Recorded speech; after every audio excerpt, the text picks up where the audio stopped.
가난했던 아빠가 부자가 되어 들려주는 부의 철학. 안녕하세요. 책 읽기 좋은 날입니다. 오늘 소개할 책은 어떻게 살아야 부자가 되는지 묻는 아들에게 부자의 언어입니다. 지은이는 존 소포리, 옮긴이는 이한이, 발행은 윌북 출판사입니다. 이 책은 가난했던 한 아빠가 부자가 되기까지 지녔던 소신과 개념, 원칙을 솔직하고 다정한 목소리로 알려주는 부의 보물지도 같은 책입니다. 부에 대한 정의를 일깨워주고 부를 향한 길로 안내하는 친절한 지침서인데요. 롤러코스터 같은 인생에서 경제적 자유를 얻기 위해 노력한 한 아빠의 스펙터클한 여정이 담겨 있습니다. 픽션과 논픽션이 절반씩 차지하는 독특한 구성으로 이루어져 있는데요. 각 장마다 지혜로운 현자인 부자정원사가 주인공으로 등장해 부를 가꾸는 과정을 한 편의 소설처럼 들려준 후 저자가 자신의 실제 인생 경험에서 얻은 부의 원칙들을 명료하게 정리해 놓았습니다. 저자는 수없이 많은 난관 중에서도 특히 경제적 난관이 가장 견디기 힘들었다고 하는데요. 그때 뼛속 깊이 깨달은 것들을 아들에게 알려주고 싶어서 3년간 이 책을 써 내려갔다고 합니다. 이 책은 단순히 부자 아빠가 아들에게 부자가 되기 위한 실용적인 팁을 전달하는 책이 아니에요.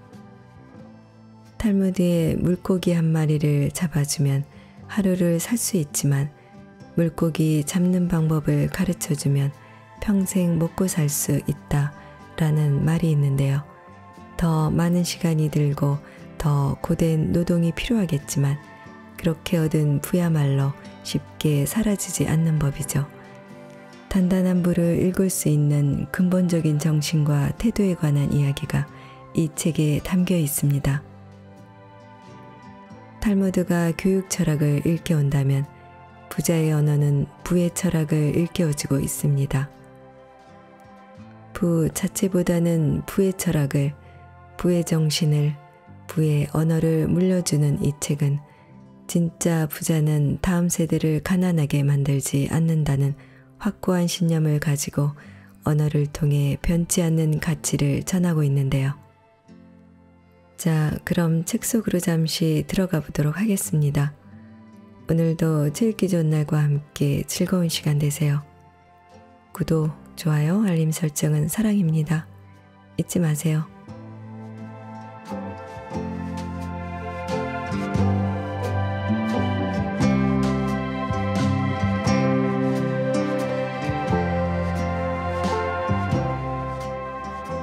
부 대신 부의 말을 물려주는 일. 우리는 모두 삶이라는 정원을 가꾸며 살아간다. 그 정원에서 무엇이 피어날지는 뿌린 씨앗과 들인 정성에 따라 달라질 일이다. 이 책의 첫 장을 넘기면서부터 마지막 장에 이를 때까지 한 남자가 가꾼 정원을 함께 거니는 기분이었다. 그는 때로는 다정하게, 때로는 진부하게 부에 관한 이야기를 들려준다. 아들에게 물려주고 싶은 말들을 써내려간 이 책은 진정한 부를 향한 여정을 담고 있다. 부를 추구하고 싶지만 어느 것 하나 명확하지 않다면 이 책을 펼쳐보는 것으로 그 여정의 첫 발을 내딛길 권한다. 경제 독립을 가장 잘 이룬 민족은 유대인이다. 유대인은 미국 인구의 2% 남짓이지만 어느 민족보다도 뛰어난 경제 독립을 이루었다. 그 이유를 성인식에서 찾을 수 있다. 유대인은 남자아이는 13살, 여자아이는 12살 때 성인식을 치른다. 특이한 점은 성인식 때 아이들이 받는 선물이다.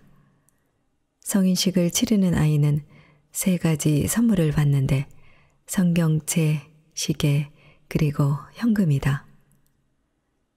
성경책은 쉽게 짐작하듯이 종교적인 이유에 서고 시계는 시간의 중요성을 일깨우기 위해서, 마지막으로 현금은 성인식을 치른 아이들이 스스로 경제 독립을 할 수 있도록 돕기 위해서다. 어릴 때부터 돈의 중요성을 알고 자신의 삶에 대한 계획을 미리 세운 아이들은 그렇지 않은 아이들에 비해 경제적으로 성공할 수밖에 없다.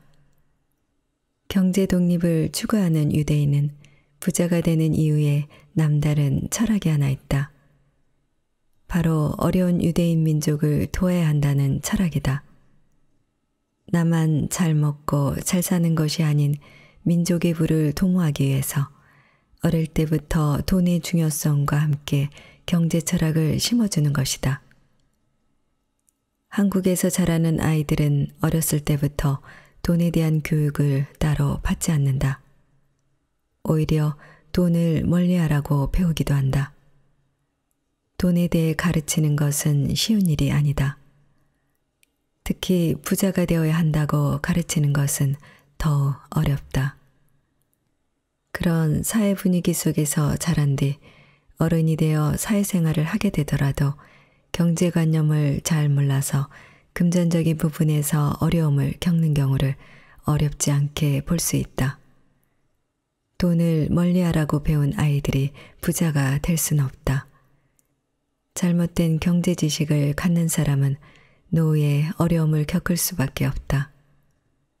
우리 모두 부자가 되기를 열망해야 하는 이유다. 많은 이들이 부자가 되고 싶어 하지만 여러 가지 이유로 대부분은 부자가 되지 못한다. 열정의 부족, 잘못된 경제관념, 무분별한 소비 습관, 혹은 투자에 대한 인식 부족 등이 일반적인 이유다. 마음속으로 부자가 되기를 꿈꾸는 많은 이들이 이렇듯 현실과 타협하면서 굳이 부자가 되지 않아도 행복과는 무관하다고 말한다. 정말 그럴까? 부자란 무엇인가? 단순히 돈이 많은 사람을 부자라고 생각하지 않는다. 이 책에 따르면 부자는 경제적 자유를 얻은 사람이다. 돈의 노예가 되기보다 돈을 다스리는 주인이 되고 돈으로부터 인생을 속박당하지 않는 것. 이것이 부자가 되고 싶은 가장 정확하고도 유일한 이유이리라. 이런 면에서 이 책 부자의 언어는 너무나 소중한 메시지를 전하고 있다. 평범하게 사는 것도 힘든 현실이다. 먹고 살 만큼 벌면서 만족할 수도 있다. 하지만 이 또한 스스로가 선택할 수 있는 것이어야 한다. 부를 추구하는 삶은 본질적으로 내 삶을 위한 것이다. 돈 걱정으로 피폐해지거나 돈 문제로 고통스럽지 않은 삶, 그렇게 얻은 경제적 자유는 자신의 영혼을 자유롭게 한다. 부를 추구하는 삶은 그래서 우리에게 필요하다.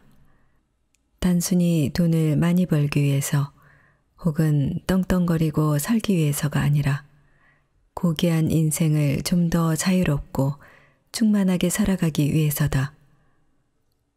자식에게 물려주고 싶은 것은 너무나 많을 것이다. 돈 자체를 물려주기보다 삶의 철학과 부의 언어를 물려주는 건 어떨까? 유대인의 격언 중에 이런 말이 있다. 물고기 한 마리를 잡아주면 하루를 살 수 있지만 물고기 잡는 방법을 가르쳐주면 평생 먹고 살 수 있다. 이 책은 단순히 부자가 된 아빠가 아들에게 부자 되는 현실적인 정보를 알려주는 책이 아니다. 오히려 물고기 잡는 법을 알려주는 삶의 지혜와 부의 철학을 일깨우는 책이다. 삶의 정원에서 어떤 열매를 맺고 어떤 꽃을 피울 것인지는 모두 우리 손에 달렸다. 모든 정원이 그렇듯 시간이 걸리고 노동이 필요하다. 이 책에 나오는 부의 정원사의 도움을 받아 여러분의 정원도 언젠가 아름다운 꽃과 열매로 가득하기를 빈다.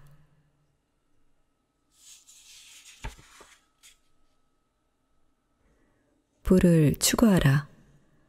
부, 경제적 안정, 돈 걱정 없이 사는 삶. 하루의 시간은 모두 하나의 씨앗이 될 수 있다. 부를 일구는 정원사. 남자는 홀로 벤치에 앉아 자신의 농장 한 끝에 자리한 연못을 굽어보았다. 무릎에 두툼한 책 한 권이 놓여 있었고 그는 자신의 원고 서문에 쓸 구절을 끼적대고 있었다.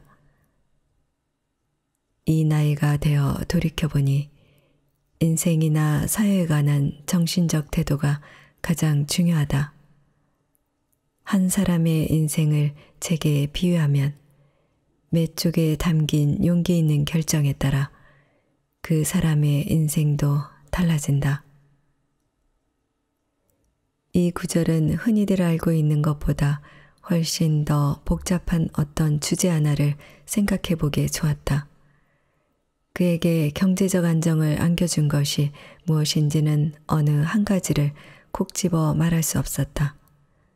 삶 역시 그런 식으로 돌아간다. 정원사는 젊은 시절을 떠올렸다.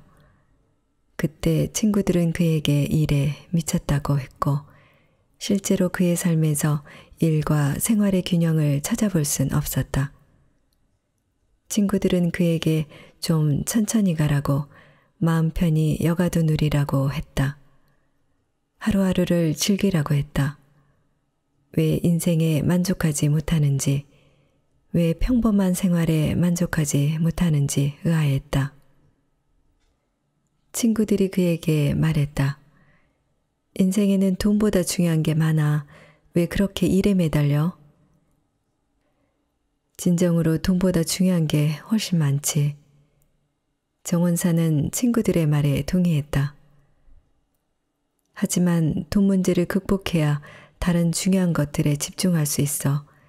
돈과 시간이 없으면 자기 인생을 뜻대로 살아갈 수 없게 돼. 물론 친구들의 충고는 선의에서 우러나온 것이었다. 하지만 그것이 그를 변화시키지는 못했다. 그는 친구들보다 나아지려는 것도 높은 수입을 올리고 부유한 생활을 하려는 것도 아니었다. 많은 사람들이 이 정도 성공은 취한다. 하지만 그가 추구하는 건 여타 사람들이 추구하는 것과는 달랐다. 그는 늘 자신이 무엇을 원하는지를 정확히 알았다. 그건 경제적 성배였다. 그는 수년 동안 엄청난 부를 쌓았고 친구들은 그를 행운아라고 불렀다. 그리고 또 한 번 그에게 지금의 성공에 만족하고 좀 편안해지라고 충고했다. 무덤에 갈 때 돈은 못 가져가. 지금 누리지 못하면 그 돈이 무슨 소용이야. 친구들은 그의 내면 깊은 곳에 자리한 동기가 무엇인지 몰랐다. 그러니까 그저 돈을 모으려고 은행에 현금을 넣어두는 것이 아니라는 사실을 말이다.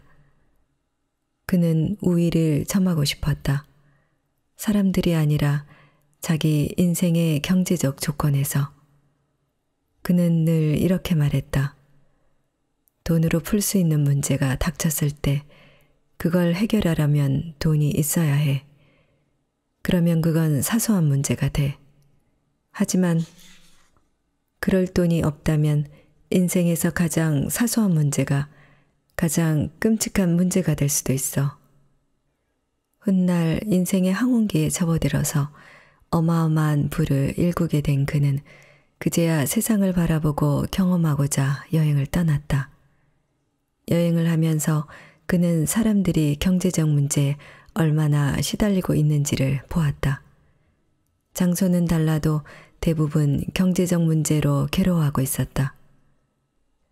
사람들은 거의 모두 돈에 대해 생각하고 돈을 바라고 있는 것 같았다. 하지만 분명한 건 부를 차곡차곡 쌓아나가는 선택은 하지 않았다. 이런 점에서 그는 남들과 다르게 행동했다. 그의 성공은 다양한 목표들이 가져온 결과물들이 한데 모여 이루어진 것이었다. 부는 욕망을 씨앗 삼아 자라난다. 노인은 나이를 먹으며 온화해졌고 친구들은 그의 포도농장 단골 손님이 되었다. 그들은 그에게 불을 일구는 정원사라는 별명을 붙여주었다. 그가 뒤뜰을 가꾸는 걸 좋아했기 때문이다. 조금 유치한 별명이라고 생각했지만 그는 불만을 표시하지 않았다. 오히려 1년쯤 지났을 때 자신의 농장에 불을 일구는 정원이라는 이름을 붙였다. 그는 이 이름이 좋았다. 삶을 정원일에 비유하고 있었기 때문이다. 정원사는 땅을 일구는 노력을 아까워하지 않아야 한다. 또한 겉으로 보이는 자연 뒤에 자리한 보이지 않는 불가해한 힘들이 식물을 자라게 한다는 사실도 알아야 한다. 이제 그의 삶도 얼마 남지 않았다. 집으로 돌아갈 시간이 되었다. 그는 책을 팔에 끼고 자신의 농장을 걸어가면서 세상 만물에 자리한 가장 큰 질문 하나를 떠올렸다. 지금 손에 쥔 성공은 얼마나 가치가 있나? 평생 열심히 살면서 막대한 부를 일구었는데 생이 다해가는 이때에 그것이 중요한 것인가? 그렇다. 부라는 보상을 위해 치른 대가는 분명 가치가 있었다. 그 길에서 인생의 필수적인 것들을 얻었다. 일과 자유, 개인적 성장이 따라왔다. 가장 뜻밖의 열매는 그가 부유한 삶을 일궈오는 과정을 영적 여정으로 보게 되었다는 점이다. 그는 자신이 쓴 책 한 장 한 장에 이런 진실이 담겨 있기를 바랐다. 집으로 돌아와 그는 정원으로 향했다. 때는 11월이었고 땅바닥은 얼어 있었다. 그는 비닐봉투로 책을 잘 싸서 땅에 묻었다. 지미가 책을 발견할 수도 있고 그가 얻은 인생의 교훈들이 이대로 영원히 사라질 수도 있었다. 그 결정을 운명의 신께 맡기기로 했다. 현실의 이야기를 해보면 나는 가톨릭 초등학교를 다녔다. 졸업할 때쯤 나는 과도한 부는 악이라는 가르침을 믿고 있었다. 부자가 천국에 들어가기란 낙타가 바늘구멍을 통과하는 것보다 어렵다거나 돈은 모든 악행의 근원이라거나 세상을 얻는 대신 자신의 진실된 영혼을 잃는다면 그게 다 무슨 소용인가 라는 가르침들 말이다. 하지만 20대가 되어 재정적 고난을 겪게 되면서 나는 돈에 대해 다른 관점을 배우게 되었다. 돈이 없다는 사실이 사람을 어떻게 불안과 공포, 벗어날 수 없는 절망 상태로 몰아가는지 경험했다. 일과 삶의 균형, 즉 워라벨은 경제적으로 불안하고 초조할 때는 그리 멋진 말이 아니었다. 돈이 없다는 사실이 주는 공포를 체감하기 전까지 우리는 보통 돈의 가치를 알지 못한다. 돈은 산소와 같아서 부족해지기 전까지는 중요한 줄 모른다. 하지만 돈이 없어질수록 우리 삶은 점점 더 피폐해진다. 그러면 깨어있는 시간 내내 돈을 벌기 위해 일한다든가 돈 걱정을 하게 된다. 내가 돈의 가치를 깨달은 시기는 결혼을 하고 아기가 태어났을 때였다. 가족들은 나만 바라보았다. 책임감이 날로 커졌고 경제적 문제는 거의 모든 순간 내 발목을 잡았다. 경제적으로 자유로워지기 위해 고군분투하는 나날이 계속되었다. 그리하여 지금의 나는 경제적 자유를 누리고 있다. 부는 주중에 숲을 거닐 수 있게 해주고 대학 등록금을 낼 수 있게 해주고 인생의 다양한 선택권을 부여해준다. 돈 걱정 없이 지낼 수 있게 해주고 시간에 압박 없이 살게 해준다. 부는 매 순간 의미 있는 경험을 추구할 수 있게 해준다. 당신에게 지금의 삶과 현재 상황에 만족하라고 말하는 사람을 경계하라. 오직 당신만이 자신의 영혼이 어떤 상황에 만족하는지 알 수 있다. 오직 당신만이 자신의 야망이 어디로 향하는지 느낄 수 있다.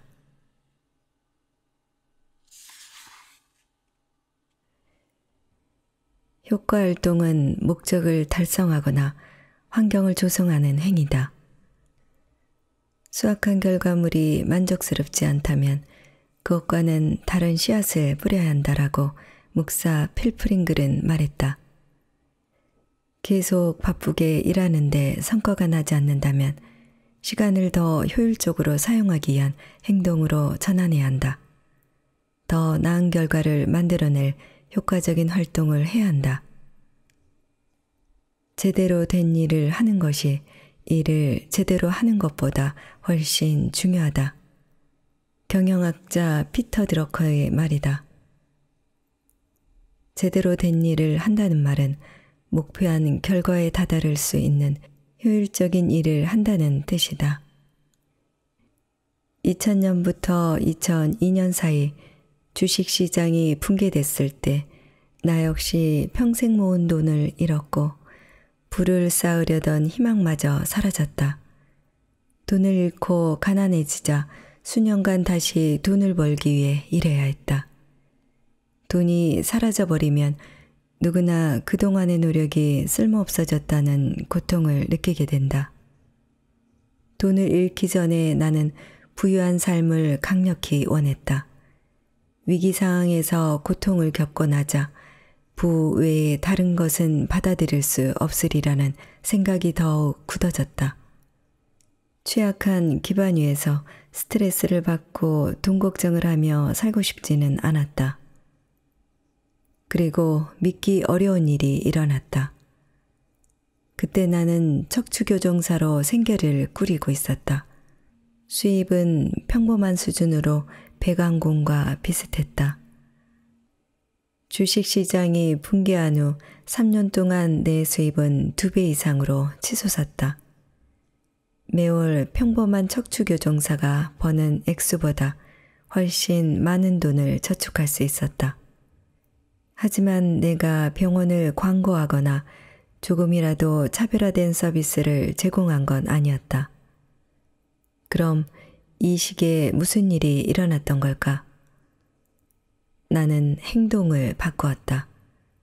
술과 유흥을 끊었고 혼자 명상하는 시간을 가졌으며 긍정적인 태도를 유지했고 매일 운동을 했다. 엄격하게 식단을 관리했고 돈과 관련된 특별한 목표를 종이에 쓰고 그림으로 그렸으며 칠판에 목표를 붙여두었다. 전화기에 불이 나도록 환자들이 예약하는 광경을 생생하게 이미지화했다. 내뱉은 말은 꼭 지켰다.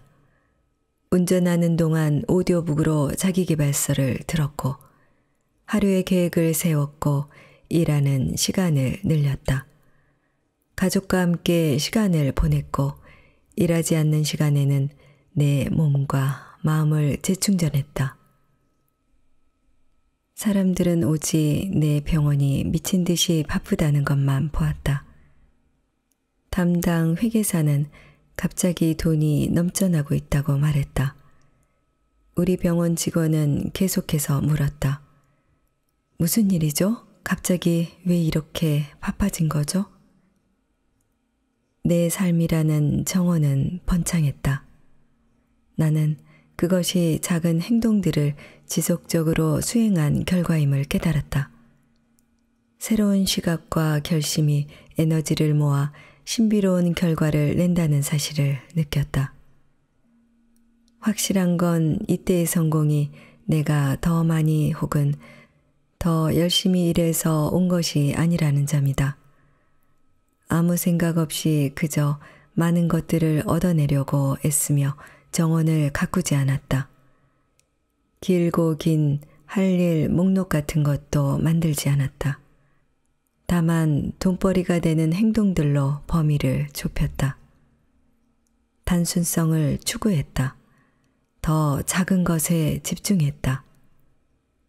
이 예를 따르고 싶다면 명확하게 목표를 세우고 자신의 효과 활동들이 무엇인지 성실히 찾아나가라. 찾고 나면 큰 결과를 내는 그 작은 행위를 하는데 시간을 써라. 효과 활동들에 시간을 쏟으면서 내 수입은 2배가 되었다. 어떤 활동은 정신에 관련된 것인데 가장 친한 친구들에게조차 밝히지 않았다. 나는 매일 홀로 앉아 소망들을 머릿속에 그리는데 완전히 집중했고 꿈이 달성된 삶을 상상했다. 이 시기 동안 나는 온전히 내 삶을 장악했다. 만족스러운 결과를 내고 정신적으로도 깨달음을 얻었다. 하지만 얼마 안 가 이것이 나를 새로운 위기로 몰아넣을 것이라고는 조금도 생각하지 못했다. 성공과도의 브레이크를 건 일 하나는 내가 감당하기 벅찬 일이었다. 주식시장 붕괴 정도는 그저 딸꾹질에 불과했다. 부의 계절은 특정한 활동이 나타나는 기간을 말한다. 부를 쌓는 것은 3막짜리 드라마다. 경제적 부는 봄, 여름, 가을 동안 성장한다. 부의 계절에 관한 이 같은 진실을 파악하면 스트레스를 좀 덜게 될 것이다. 어느 여름날 아내와 나는 손을 잡고 산책을 하면서 동네를 지나갔다. 그때 우리는 20대 중반이었다. 나는 길가에 늘어선 꽤 괜찮아 보이는 주택들을 관찰하고는 그 집의 주인들을 생각했다. 집주인들은 직업이 있고 그 직업은 저런 집을 살 수 있을 만큼의 수입을 안겨줄 것이었다. 젊은 우리는 간신히 월세를 낼 따름이었다. 당시는 경제재생의 주기에서 봄철이었다. 30 무렵에도 나는 여전히 목표에 부응하기는커녕 그 언저리에도 못 갔다. 나는 열심히 일하고 살아남는 법은 이해했지만 돈을 버는 법은 아직 몰랐다. 자연을 깊이 들여다보라. 그러면 모든 것을 더 잘 이해하게 될 것이다. 아인슈타인의 말이다. 자연 만물은 인내심을 가지고 곧장 거침없이 자란다. 큰 나무도 작은 나무에서부터 서서히 자라난다. 경제적인 생애 주기는 계절들에 맞추어 일정한 패턴을 가지고 펼쳐진다. 제1막 0에서 30세 경제적 안정기 1막은 살아남는 걸 배우는 일들로 이루어진다. 이 시기에 우리가 지닌 돈에 대한 관점은 가족으로부터 배운 것이다. 우리는 학교에 다니고 직장 생활을 하고 시간을 돈과 맞바꾸기 시작한다. 경제적 성장을 배워나간다. 은행, 신용, 비용에 대해 배운다.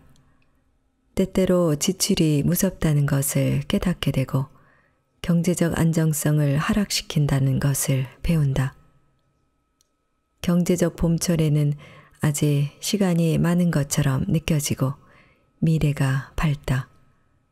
가장 긍정적인 기간이 봄이다. 4월은 만물의 영혼에 청춘을 부여한다라고 셰익스피어는 썼다. 하지만 30이 되어가면서 경제적 상황은 더욱 만만찮은 것이 된다. 우리는 삶의 조건이 경제적 상황에 따라 달라진다는 걸 깨닫게 된다. 제2막 30에서 60세 경제적 축적기 이 막은 돈을 모으는 것으로 이루어진다. 우리는 청춘의 이상주의를 잃고 돈이 중요하다는 사실을 깨닫는다. 안정적인 인생을 바라게 된다. 적어도 경제적 부분에 대해 걱정하지 않을 만큼의 돈을 벌길 바란다. 경제적 주기에서 여름철인 것이다. 여름은 어른으로 더 성숙해 나가는 계절이다. 우리는 경제적 목표들을 세운다. 심지어 그 목표를 어떻게 얻어낼지도 모르면서 돈을 모으려고 한다. 돈벌이에 관한 잠재력이 최고조에 달한 시기이지만 또한 그만큼 많은 비용이 발생한다. 우리는 가족을 얻고 부양의 의무를 진다. 그러면서 계산해야 할 것이 얼마나 버느냐가 아니라 얼마나 모으냐임을 알게 된다. 우리는 차곡차곡 돈을 모은다. 저축한 것을 투자하여 그것으로 돈을 벌고 더 모으는 일을 배운다.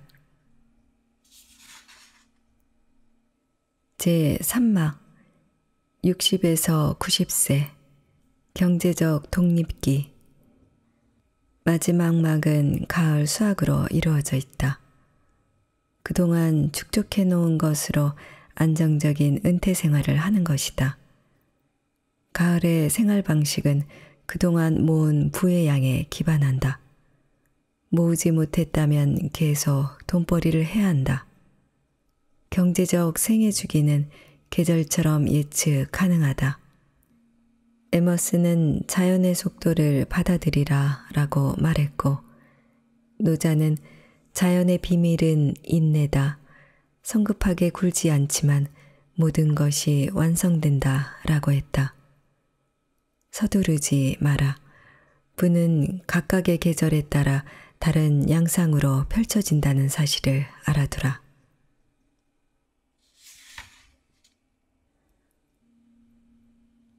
보상은 우리가 준 것에 대해 되돌려 받은 것을 말한다.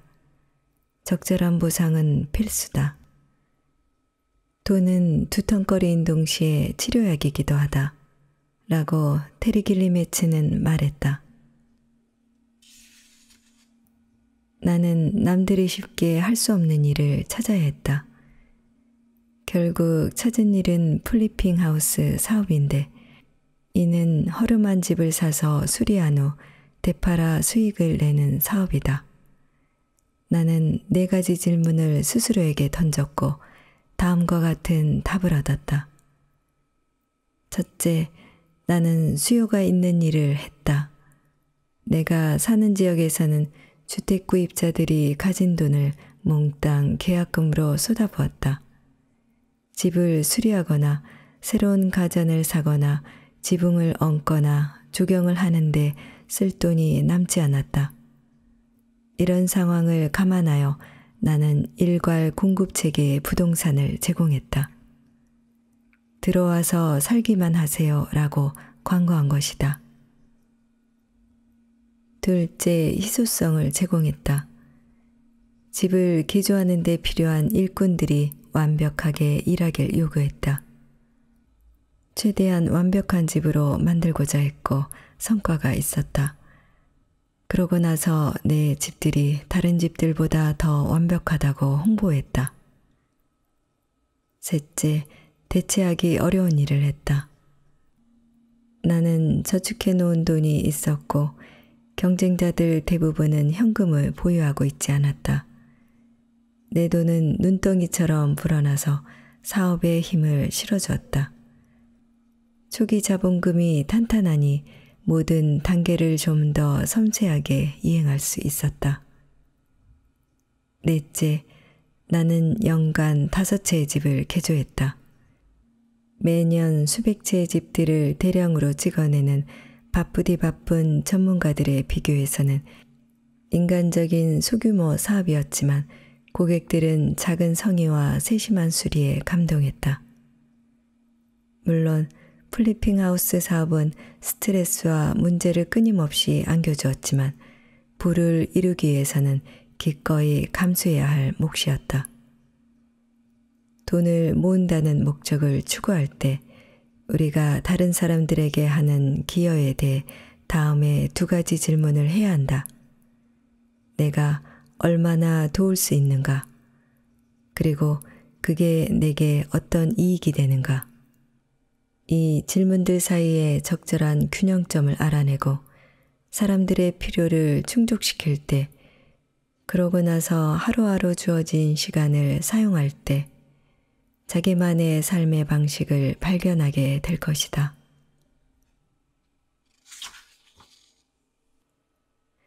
15가지 부의 덕목. 1. 단순함. 부를 추구하는 일에는 단순성이 필요하다. 나는 매일 아침 영혼을 재충전하고자 명상을 했다. 압박 속에서 차분하고 이성적인 정신을 유지하기 위해 하루하루 마음 챙김 상태로 있었다. 내 앞에 놓인 일들에 온전히 초점을 맞추고 완전히 집중하자. 시간이 천천히 흘러가는 듯했다. 경제적 자유를 추구한 덕분에 나는 단순함의 미덕을 배웠다. 정원과 서재를 가지고 있다면 필요한 모든 걸 가지고 있는 것이다. 키케로. 2. 무심함. 부를 추구하는 일에는 물질적 소유에 대한 무심함이 필요하다. 나는 물질주의를 억제하고 무시하는 법을 습득했다. 내가 누릴 수 있는 것보다 수수한 생활 방식을 택했다. 열망을 이루기 위해서는 충동을 조절하고 당장의 만족감을 유예하고 유혹을 경계해야 했다.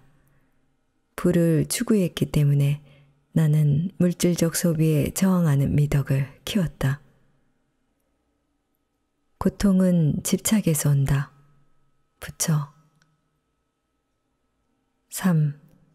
자기 수련. 부를 추구하는 일은 나를 자기 수련으로 몰아갔다. 좋든 싫든 내가 해야 한다고 알고 있는 것들을 행하기 위해 매일 노력했다. 내 목표와 나 자신 사이에는 기이한 저항감이 우뚝 솟아났다. 나는 하루 중 가장 원치 않는 일을 먼저 하도록 내 자신을 수련했다. 목표들을 검토하지 않고는 하루도 그냥 넘어가지 않았다. 나는 부에 관한 목표 때문에 좋든 싫든 행동하기 위해 자기 수련의 미덕을 익혔다. 수양을 통해 자유를 이루게 된다. 아리스토텔레스. 4. 온전한 시간. 부를 추구하기 위해서는 시간을 완전히 써야 한다. 여유 시간에 나는 공부하고 기술을 연마하고 지혜를 구했다. 시간을 죽이는 일을 하지 않으려 노력했다. 목적과 의미를 위해 쾌락과 즐거움을 억제했다. 부정적인 마음가짐으로 보내는 시간을 없애고 대신 혼자 생각하고 책을 읽고 계획을 세우며 많은 시간을 보냈다. 가능성 있는 일들을 행했고 초과 근무를 했다. 부로 향하는 여정 때문에 나는 사용 가능한 시간을 목적을 가지고 온전히 사용하는 미덕을 배웠다. 시간은 돈이다. 벤저민 프랭클린. 5. 영성. 부를 추구하는 일은 나를 영성으로 이끌었다. 깊이 집중하는 정신수양 시간은 힘을 불러오고 보이지 않는 힘을 움직이는 것처럼 보였다.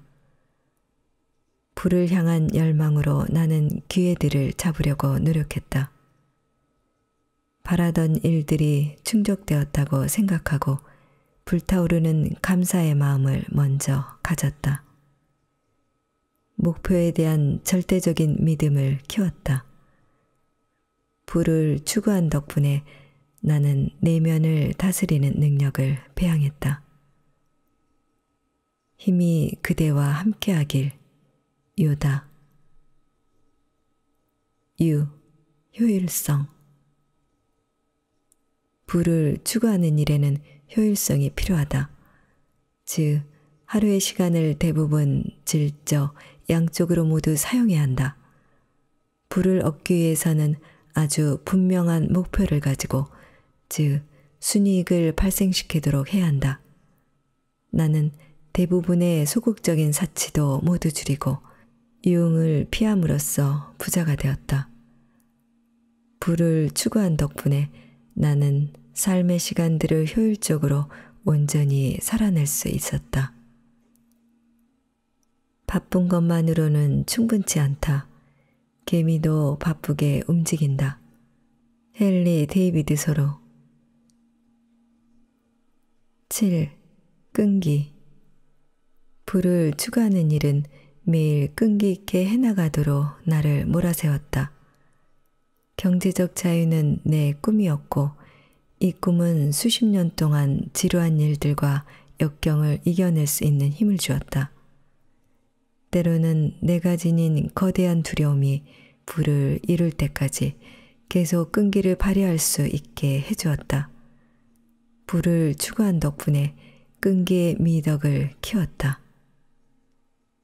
세상 그 무엇도 끈기의 자리를 차지하지는 못한다. 켈빈 콜리지. 8. 인내. 부를 추구하는 일은 내게 인내의 미덕을 가르쳐 주었다. 인내하지 못하면 좌절하게 된다는 사실을 어렵게 배웠다. 언젠가 나는 고수익이 보장되지만 위험이 큰 투자를 했다가 돈을 다 날린 뒤로 두 번 다시 조바심 때문에 돈을 날리지 않았다. 부를 추구한 덕분에 나는 좋은 것들에는 시간이 걸린다는 것을 깨달았다. 자연은 서두르지 않는다. 그럼에도 모든 것이 이루어진다. 노자. 9. 희생. 부를 추구하는 일은 희생을 가르쳐 주었다. 나는 모든 것을 다 가질 수 없음을 받아들이고 그리하여 돈과 시간 사이에서 선택해야 했다. 부를 일구기 위해 시간을 희생하기로 택했다. 또한 지금 원하는 것과 가장 원하는 것 사이에서 선택하는 법을 배웠다. 부를 얻기 위해서는 욕망을 희생하여 저축해야 한다. 부를 추구한 덕분에 나는 희생의 미덕을 배웠다. 희생 없이는 보상도 없다. 칼슨 그레이시. 10. 극기. 부를 추구하는 일에는 극기가 필요하다. 나는 매일 돈에 대한 믿음을 다시 세웠다. 내가 엄청난 부를 이룰 만한 자격이 있다고 스스로 확신했다. 내 발전을 방해하는 것들은 그만두었고 이전에 보지 못했던 기회들을 알아차렸다. 정신을 통제하여 부를 창출하는 행동들을 하게 되었다.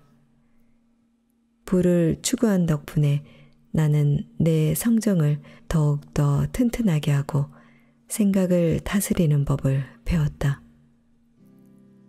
자신의 생각을 다스리고 실천하라. 나폴레옹 힐.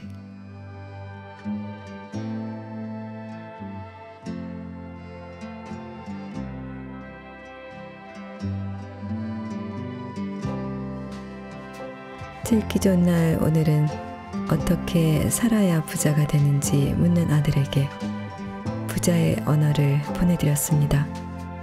감사합니다.